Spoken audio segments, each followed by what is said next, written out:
No, è acceso, Giacomo. Si sente piano? Sì, no, ora si sente, lo devo avvicinare di più alla bocca. Va bene. Allora, buonasera a tutti, bentrovati. Poi lo momento da là. Sì, no, lascia stare poi. No, lo devo avvicinare di più la sala è piccola, non è. La sala è piccola. Allora, stasera il tempo non è nelle migliori condizioni, peraltro è anche sabato, quindi insomma, visto questo, devo dire che siamo in tanti e quindi questo ci fa molto piacere e ci riempie di gioia, di felicità, di orgoglio per questa iniziativa. Allora, stasera, come sapete, insomma, il tema lo conoscete, no? I pantani, il paradiso ritrovato. Ora dopo capirete perché è ritrovato, insomma, non ci vuole molto per intuire il tema di questa conversazione, di questo incontro. Stasera proveremo a riflettere, in realtà lo abbiamo già fatto qualche settimana fa, credo che fosse dicembre se non sbaglio.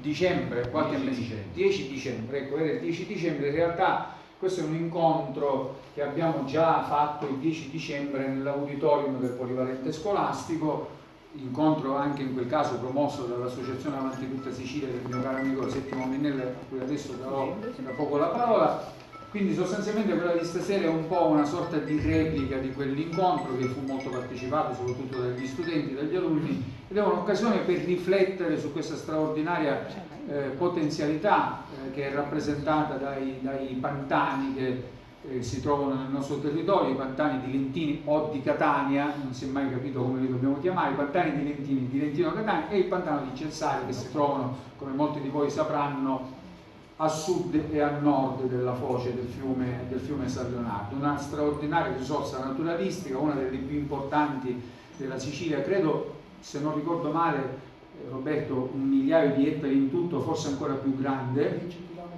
10 km quadrati di patrimonio naturalistico, e quindi proveremo a riflettere sulle potenzialità inespresse di questi pantani di Lentini che, come sapete, sono stati oggetto a partire dagli anni 20 di una intensa opera di bonifica idraulica. Sostanzialmente sono stati prosciugati, ecco, per capirci, facendo una cosa in buona sostanza contro natura, no? Perché i pantani si trovano in una zona depressionaria dell'ampia piana di Catania, un tempo i campi leontini, quelli che Polibio definisce la terra arabile, quindi si trovano in una zona depressionaria, quindi sotto il livello del mare, e quindi di fatto li abbiamo cominciati a prosciugare a partire dagli anni 20, poi c'è tutta la vicenda che riguarda il Biviere, che fu prosciugato per essere poi ricostituito come invaso artificiale, ma di fatto la natura, come dice anche magnificamente, adesso ve lo leggo, la prefatrice di questo libro, che è Dacia Maraini, adesso ve ne parlo, sostanzialmente poi la natura prende il sopravvento, la natura il sopravvento lo ha preso, basta 4 gocce d'acqua in più e la natura prende il sopravvento, e quindi questi pantani si ricostituiscono naturalmente, anche se poi c'è chi, ovviamente il consorzio di bonifica, non fa altro che asciugare, che prosciugare, che prelevare sempre quest'acqua attraverso le idrovore, per una logica che ormai, come dicevamo poco fa anche con Roberto De Pietro, una logica che è ormai superata culturalmente, da un punto di vista ambientale, storicamente, da un punto di vista sanitario, è proprio una logica superata. Quindi proveremo a riflettere appunto sulle potenzialità di questi pantani, che sono appunto la zona umida più estesa della Sicilia, e lo faremo, diciamo così, avendo come filo conduttore anche questo libro. Io non so se lo conoscete, ma questo libro è molto bello.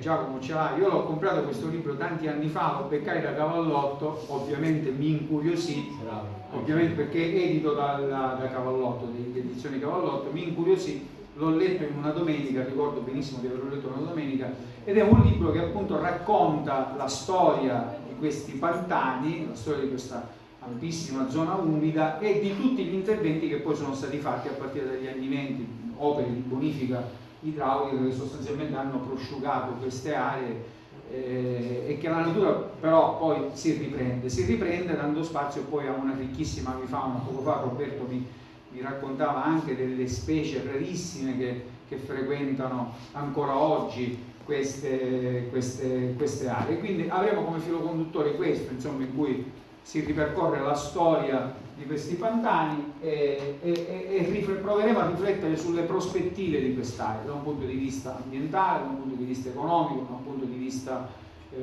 culturale, ovviamente. Io mi fermo qui, vediamo un video e poi dopo do la parola per i saluti e vi presenterò gli ospiti di questa sera. Prego Settimo.